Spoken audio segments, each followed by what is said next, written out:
अस्सलाम वालेकुम friends. Today we have to discuss about chromosomes. तो आज हम क्रोमोसोम्स के बारे में पढ़ेंगे। तो इसको हम बेसिकली 3 हिस्सों में डिवाइड करते हैं। First part is it's definition, और सेकंड में जो है ना हम इसके फंक्शंस को देखेंगे कि ये इंसानी जिस्म के अंदर, ह्यूमन और एनिमल के अंदर क्या रोल प्ले करता है। और थर्ड लास्ट में जो है ना देखते हैं कि अगर नंबर ऑफ़ क्रोमोसोम्स जो है ना ह्यूमंस के अंदर इंक्रीज़ कर जाएं या डिक्रीज़ कर जाएं तो एनिमल और ह्यूमन लाइफ पे या ह्यूमन बॉडी पे इसका क्या असर पड़ता है। तो first of all we see its definition. Chromosomes are the thread like structures, means कि ये जो है ना धागे की तरह की इनकी स्ट्रक्चर्स होती है, और they are present inside the nucleus के अंदर पाए जाते हैं। They contain the DNA and protein, means के they are composed of DNA and protein. Chromosomes जो होते हैं वो DNA और प्रोटीन से मिलकर बने होते हैं, जिसे हम बेसिकली हिस्टोन प्रोटीन बोलते हैं। Chromosomes contains different number of genes. Some chromosomes contains बहुत ही कम नंबर कंटेन करते हैं, सम मीन्स के 100 या 200, और सम जो होते हैं वो 1000 भी जीन्स जो है ना कंटेन कर सकते हैं। तो हम ये कह सकते हैं कि जो है ना chromosomes contain the genetic materials और set of instruction of the genes.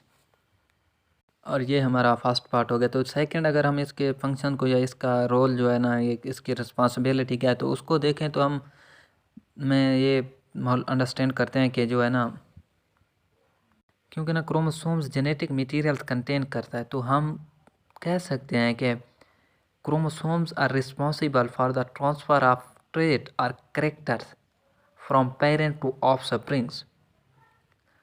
और ये बात ध्यान में रखना कि ऑलवेज जो है ना, हमेशा क्रोमोसोम्स का एक पेयर जो होता है वो पेरेंट्स के मेल से होता है, और सेकंड जो होता है वो फीमेल से। मीन्स के एक पेयर है क्रोमोसोम्स का, तो उसके अंदर 2 वो होते हैं पेयर्स के अंदर क्रोमोसोम। तो जो हम उसे कह सकते हैं कि एक जो है पार्ट है वो मेल से है और सेकंड जो है वो फीमेल से है।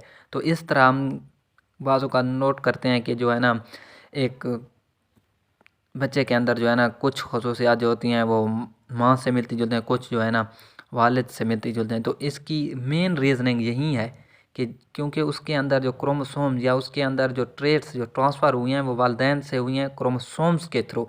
ये जो सारे का सारा वो जो होता है ना, ये क्रोमोसोम्स के ही थ्रू होता है।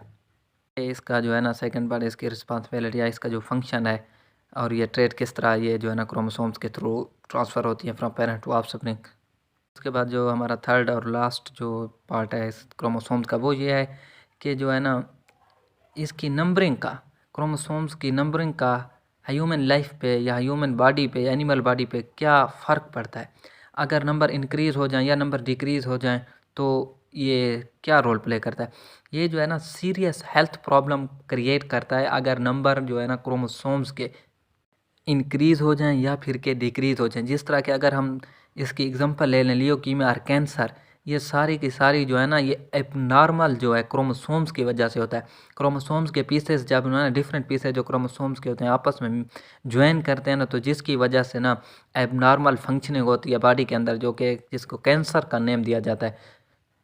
इसी तरह कुछ जो है ना क्रोमोसोम एबनॉर्मल होने की वजह से बॉडी के जो फंक्शन है वो अच्छी तरह से परफॉर्म नहीं हो सकते, और इसी वजह से एबनॉर्मल ग्रोथ जिस तरह होती है या मेल न्यूट्रिशन, ये सारी की सारी जो है ना ये क्रोमोसोम्स की ही वजह से होती है।